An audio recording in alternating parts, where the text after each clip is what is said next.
So for those who haven't studied with me, I'm Robbert-Jan Brems. I am currently a pipeline technical director at Walking the Dogs. But when I finished DAE, I didn't finish it. But I did my internship in Finland for a Lapland studio working on iPad and iPhone games. Then I directly got a job for Codemasters as a technical artist working on F1 race stars. And then I decided to go for a new opportunity, and I took a job for IDES Montreal, going to work on T4. But while I'm waiting for my visa, I'm working as a pipeline technical director on La Mécanique du Cœur. Did I say it right? All right. This presentation I have done this previous year on GDC, so this is kind of remake what I thought could be better also. And yeah, I would love to share this with you guys. So the title already says something, but I guess a lot of people don't really see what breakdance has to do with technical art. Let me say, you don't need to be able to do breakdance. So you're all safe. I don't know, are there any break dancers? No? Yeah. So, but why do I do this presentation? My personal opinion is that I think too many people watch through the same window. And when they want to do something, they follow the same path as everyone else. And I truly believe that if you look from a different perspective at what you're doing, like for example now, your job, for me, technical art, then you can learn so much more. So I'm now using my other passion next to computer science and computer graphics is breakdance, because I have been breakdance a long time. With a long time, I think it was around when I was 8 years old, started dancing, also because my family was into dancing, doing hip-hop, street dance, kind of evolved to something more. On a day I start with breakdance, started training in the undergrounds of Leuven, like real hip-hop guys, no gangsters. People coming together, starting a community, taking it further, doing competition, even going further, teaching, going all around Belgium to perform. So it's a big part of my life. But on the other side, once upon a time, one of my breakdance crew members taught me how to play Counter-Strike, which is a lot of fun. I think a lot of people know that. But at some point, I realized that you could make your own world for Counter-Strike. I was like so amazed by this, like, wow, I can make whatever I want. Okay, let's do this. So you start trying to make a level. Then you realize, well, I can't really make what I want because I only have those models. So I thought, well, let's try to make models. And this evolved more and more, and I tried to do more research, and you make textures, you learn everything that you think you need to make your idea for Counter-Strike because you want to kill people there. And well, at some point, I want to do a project. I want to do a project about samurai, like futuristic samurai, like cutting each other off, and I couldn't find a programmer. So eventually I decided I will program. So I learned C++, which is not my best idea ever. So, and then this evolves into web development, and I learned so much different stuff. I was going nuts because there was so much I wanted to learn. So we start with giving examples of what I learned. Because I had those two sides. I had breakdance, I had making games. And I want to start with foundation because I always come back to this when I talk to people. Foundation is really key to success. A lot of people say specialization. Specialization too, but specialization is built on a foundation. We at this school learned different disciplines. We saw a broad range of skills. And we learn here to build that foundation so we can build upon that. And you can choose how wide that foundation is yourself. But it's the idea to keep it strong, because if you want to build further, your base has to be right. With that said, foundation, you can do a lot with it. In breakdance, when you want to do like some crazy move, you do some flips or anything, or you see it like on a movie, and you're like, oh, I really want to do this. So you start practicing, and you crash, and people think it's funny because they like seeing people crash, because yeah, he hurt himself. But at some point you should think like, why isn't this working? Why can't I do this crazy move? Of course, the great people around you who also motivate you, they say to you, well, go back to your basics. How is this, like, if you have this move, try to find out what kind of building blocks it exists of and how you construct those building blocks to make the move. And I see this now as a technical artist. I get a problem I have to solve. And what I want to do is I observe and I see what does that problem exist of. What are the building blocks? Because you want to simplify. You don't want to look into the details because who knows, it's the bigger picture that's maybe the problem. So simplification is really necessary to remove frustration. Also, if someone doesn't understand anything, it's because sometimes it doesn't see the big pictures. And going to simplify it, making it understandable for other people, for yourself, will help a lot.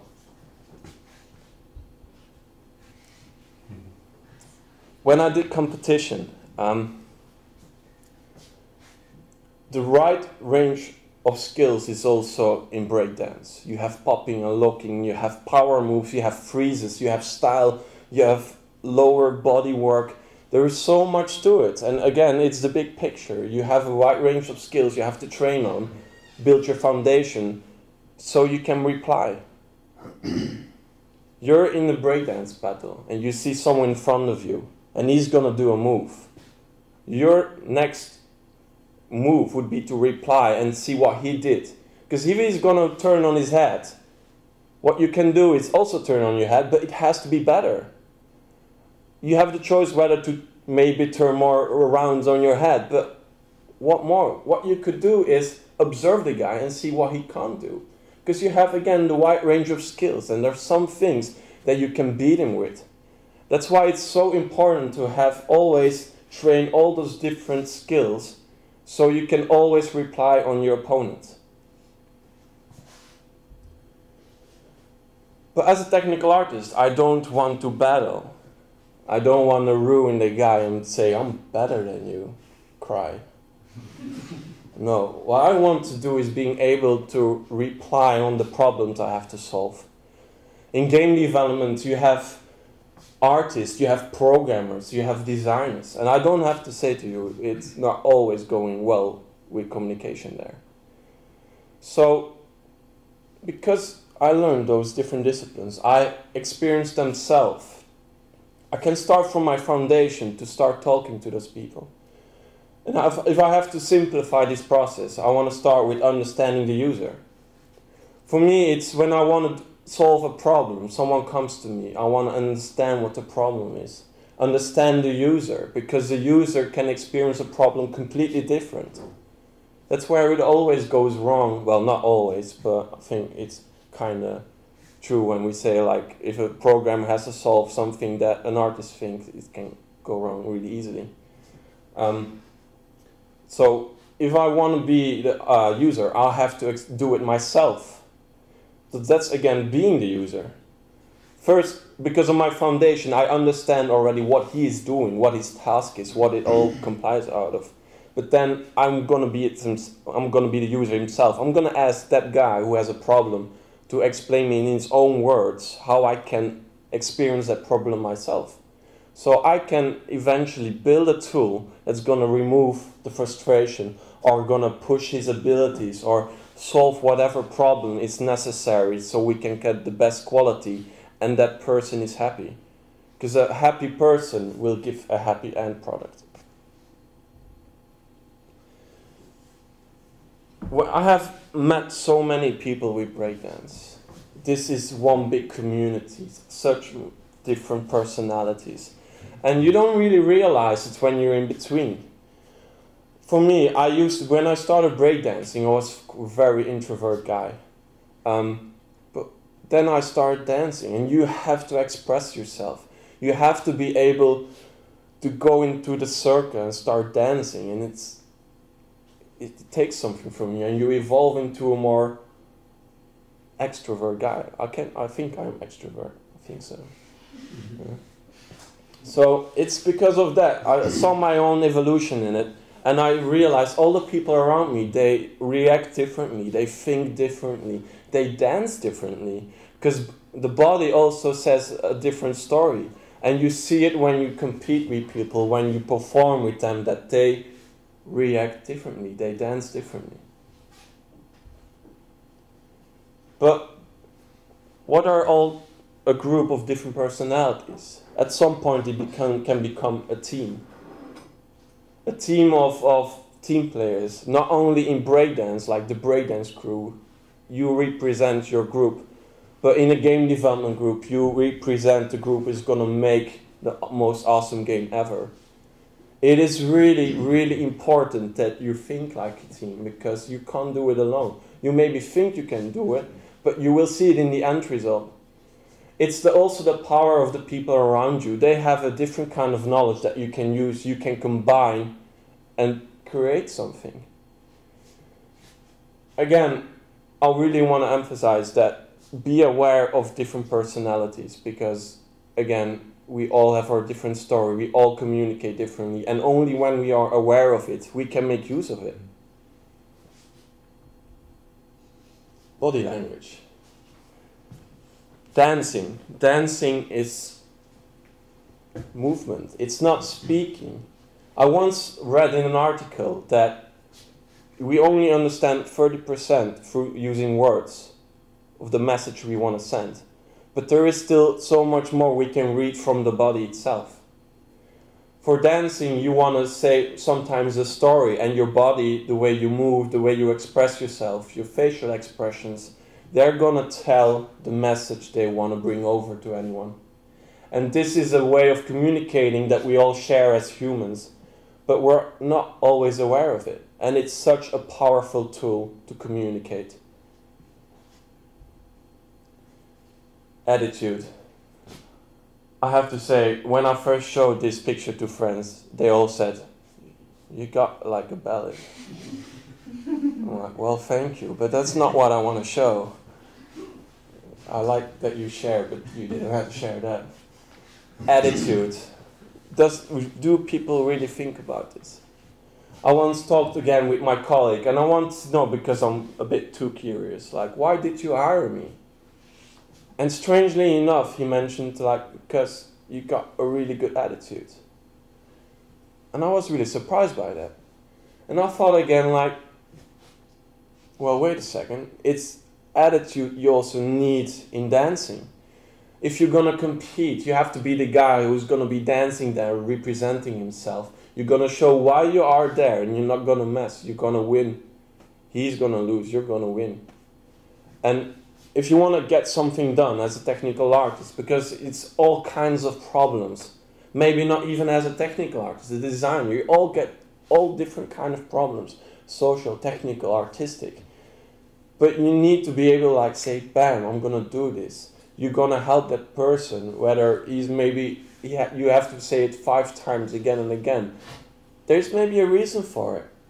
But showing the right attitude, showing respect, showing the energy that you're here to help, it's so much and so valuable. I know I want to be the guy who everybody can come to and say, I have a problem. Because rest assured, they don't tell you everything.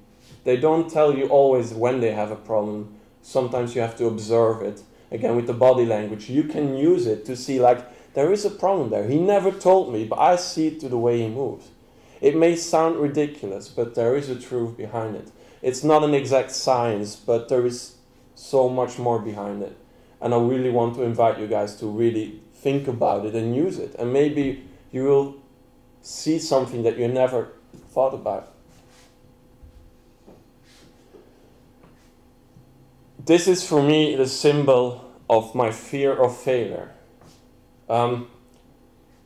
a long time ago, I was really like, I had really trouble with learning, with everything, and then because of help of people around me, they mentioned that, well, we realize you have fear of failure. I'm like, wow, I never thought about that. And once I was aware of I had that problem, I thought like, well, how can I use this? How can I use this fear of failure to push myself and become better? When I started DIA, this was my biggest fear. It's the white canvas and you have to start drawing, and like every line you put, it can be the wrong one. But eventually it's not. You can only learn from the wrong one, because it's the magic that you take that wrong thing, that wrong line, and make something beautiful out of it. So every time when I see this, you can better see this as an opportunity to experiment, to do something, not to waste your time on waiting and becoming like mad because of why am I not drawing. It's really important. So again, fail. Every time when you feel like, oh, I'm gonna fail, do it. It's important that you fail fast, you recover fast, and you learn fast. You can get the answer by failing fast and learning from it, instead of thinking that's going to be the answer, and eventually you try to go there and it's not the answer. It's something completely different. Failing has become a really part of my vision of how I work, because it's really, if you look at it, it's such a waste of time to fear or fail. Because use those bad moments to create the good ones. Use the failure that you have as an opportunity to see, what can I learn from this? How can I become a better human? How can I be a better artist in any way?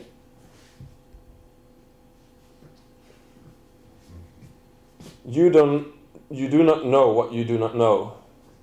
And I'm still talking about failure. I want to talk about experimentation.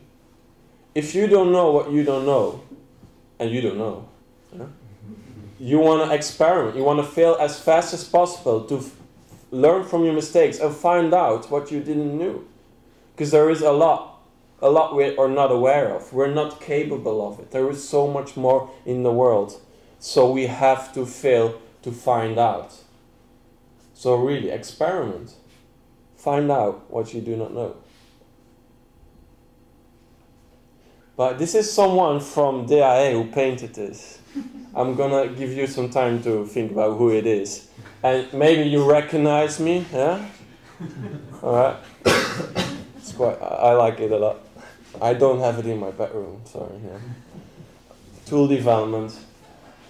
I'm talking about failure, and I'm thinking about what can I use out of this opportunity to use failure in tool development. Because if you look at game development, well, we want to fail fast. And for me, as a technical artist, I have the opportunity to make a tool to fail fast and to find out what we really want. A good example is the program called Alchemy, where you can put some design constraints or filters on your movement, and you just do something, you have fun. And then suddenly, out of all your experimentation, you see something, and you're like, wow, this is something I didn't know. It's really the adventure of finding out how I can apply this failure in tools and interact to the user to tell them, how did you fail? What can you do with it? Because there is a lot of software at the moment where you fail and you have no idea what you did. There is no help towards the user. And this is a perfect way of pushing people. So if they can learn faster of what they did wrong, or you can push them to experiment, you can challenge them, you get crazy results. So one day in a country far, far away called Belgium, I went to a breakdance workshop by Sam from Team Schmetta. They're one of the best breakdance crews in Belgium. They're now touring all around the world, doing really, really well. And they're a huge inspiration for the whole breakdance community. And Sam, he made a workshop. And I really remember that he suddenly said, you have to make a dance out of 8 counts, but you have to constrain yourself. You have to say to yourself, do everything on your elbow. Or do only use one foot. And why do we do this? This is because we want to limit our freedom and we want to push our creativity. Because in all honesty, we have a lot of freedom. It's good in one way, but we can be creative with our design constraints. If we take control on how to constrain ourselves, we can push our creativity. We can make it a challenge. We can see like, wow, I did this. And there is already a story behind it. So I do this also all the time, not only with artistic or like breakdancing. You can do this anyway. If you think about it, writing a book or talking to people or anything. Design constraints can really push you. Even from building ideas. If you want to keep up efficiency and you want to make something really fast, constrain yourself. Make it fun, make it challenging. Freestyling. I'm not sure if everyone is well known with this term, but freestyling for us in breakdance is you turn on music, you start dancing, and you use whatever you got. That's just freestyling. It's not 1, 2, 3, do this, and then go like this. No. You have a couple of moves that suits you well. You love doing this. But you're going to use those moves differently on the music. You're going to reuse what you already know in a different way, and you're going to do it on a time. You're going to use the accents. You're going to be creative with what you got. Because always people, they tend to find new things, but you already know so much. Use it. Be creative. Push yourself. Use design constraints. Try to experiment. Fail fast. And so much more. I do this now all the time with technical art because, in all honesty, nobody knows what I'm doing. Really. With Codemasters, they had no idea. They just trusted me because they knew I solved problems. And what I had to do is, because I didn't have any planning, I just, day by day, I worked, I saw, I observed. I looked at the planning, well, like, where can I see problems coming up? I freestyled because at that point, it was not really sure what I had to do. Because you are there to support everyone, whether it's a social problem solving, it's a tool, it's pushing possibilities. So you want to freestyle, you want to not invest, well, it's good to learn new things, definitely, but still remember your foundation, what you already know, and find out how can I use this. Because it's not always what you know, it's sometimes also the connection you make.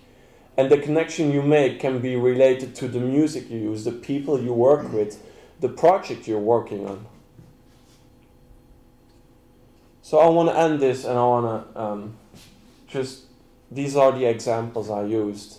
Why I think it's really important to use a different perspective like breakdance and reflect on what you already know, which is now technical arts. But it can be any kind of job. We're now all making games, movies, or whatever, websites. I don't know. We're maybe coordinating a team. But if you want to become better, you want to push yourself, maybe do something differently. Use your hobby. What I'm doing now is I learn about neuroscience. I never thought I would do that. But I try to learn about this and reflect on what I already know. And I always learn a new thing. I'm always amazed by the connection I can make from a different perspective, again, on what I already know. Because I iterate and iterate and iterate, and iteration brings quality. Any questions? So I hope I really motivate people now to, again, think about what you already know and do something differently. Use it. There is so much to do. Thank you for listening.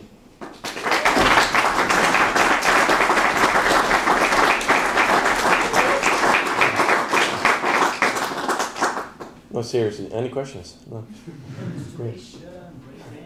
Well, I did yesterday and I still feel it. Okay, well, thank you for listening. I'm very grateful you're listening to me. I have a question. Okay. So you're going to work in Canada for D4, but what exactly are you going to do? They're already in production. So they already work on the game 3 to 4 years, maybe. The studio is only existing for 5 years. So they want to revive new IPs as the game already exists a long time. So they have been working a long time on it, and they're now in production and want someone to make it all look beautiful but run efficiently and many other problems. It's more like I am hired as a generalist technical artist. Again, I am not specialized. I am thinking as wide as I can, and I take every new opportunity.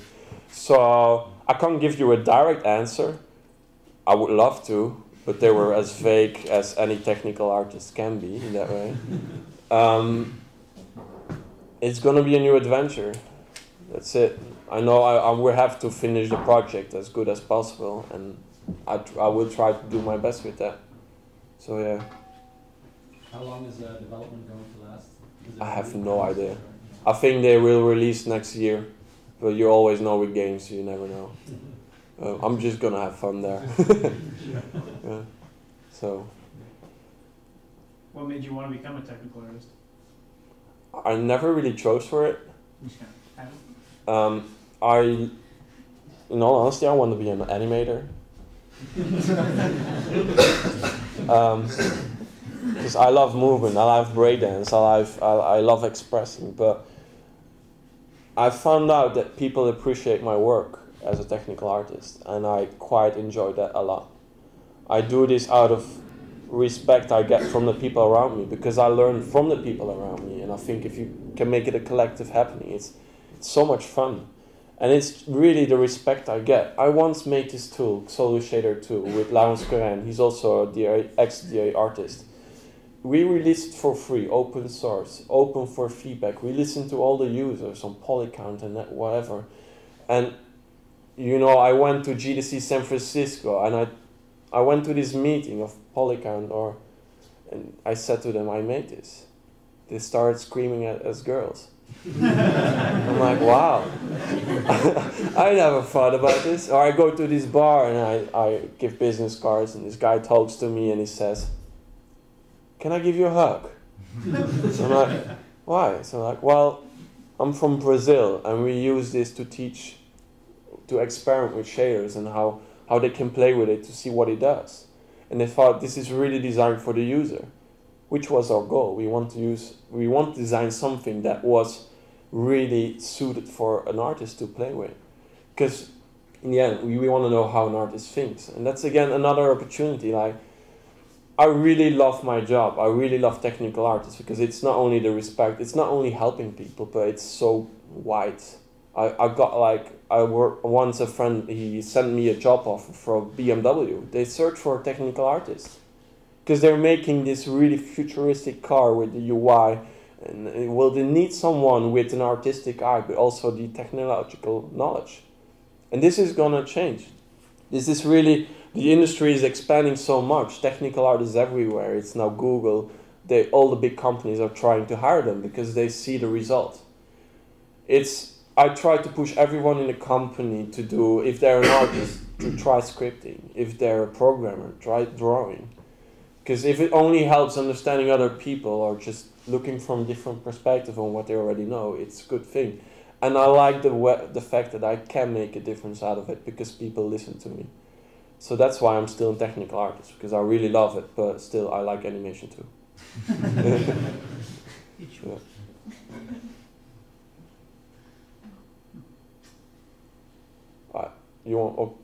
You want to ask a question too? Or? No, there was a flaw. Okay. I was not sure, but yeah. How did this presentation came to be? Sorry? How did this presentation came to be? I mean, where did you come up with the topic? In all honesty, I'm quite odd person. I want to be special, and I think like, if I think like everybody is watching that way, I try to watch the other way. And by doing that, I found out about the possibilities of looking from a different perspective. It was really my own experience which became the truth for me, as I don't think someone can tell you something and it will change you. I think someone can tell you something and it can inspire you. So it can inspire you to take a step, fail, and learn something. And that's really what I try to say to everyone now, whether it's game development or science or anything. do something, try something, look from a different perspective. And I try to continue this as I'm now working on a workshop where I do it the other way around. Like I now made a presentation out of breakdance to technical art, but now I try to find out how I can apply animation to dancing. I'm trying to work out how I can use animation principles, like all the knowledge behind it, to how to make dancing more attractive to look at. Because so many people, they go to a dance school and they learn a dance. 1, 2, 3, do this, do that. That's just someone who's telling you do this. I want to be inspiring people and they can make their own experience. And then again, I want to tell them about this is a possibility. Think about action lines, think about poses. But then apply this on your dancing. And take your own pacing, because everybody has their own necessary time for it, because it's a different way of thinking. And that's what I would love to do, and I think there's still so many possibilities. And I hope by doing this I can inspire people to do the same thing. Is there a certain moment in your life that you said, hey, but if you look at a certain problem from with different perspective, was there a certain moment at which you said, hey, but you really need to look at a problem? Dus gaat in Nederlands doen, sorry. Yeah. Dit is een bepaald moment in je leven geweest waarbij je denkt van, eigenlijk een probleem moet je vanuit verschillende perspectieven gaan bekijken, omdat dan eigenlijk zoveel meer bijdraagt. Yeah and nee. I will answer in English. I don't think I really can tell that, because there's no science to it.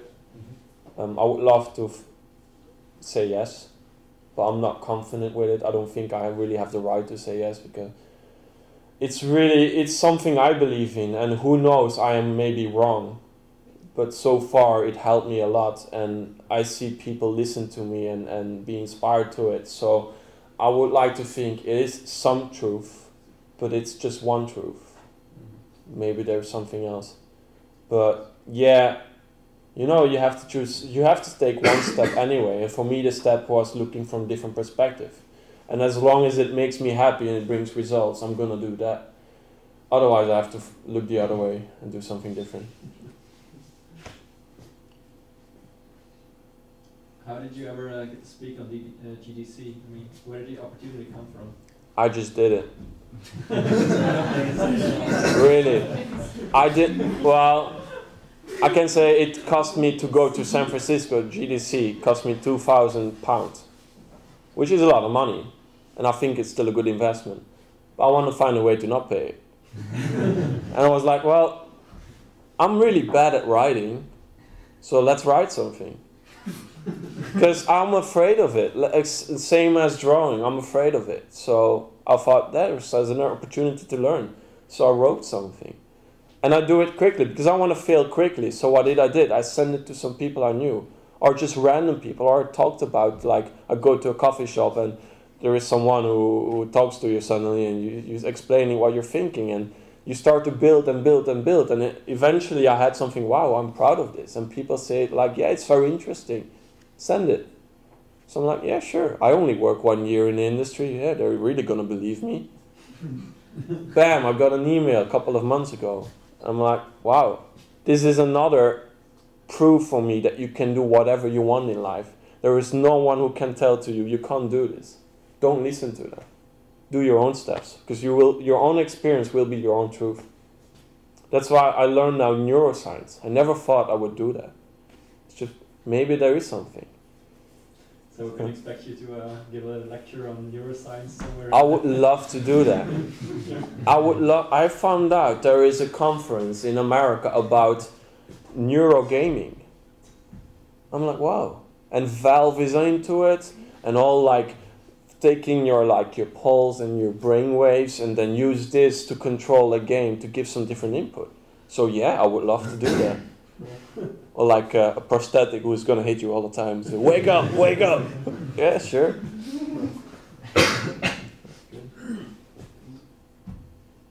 Well, all right. Thank you very much. If you have any other questions, just let me know or speak to me.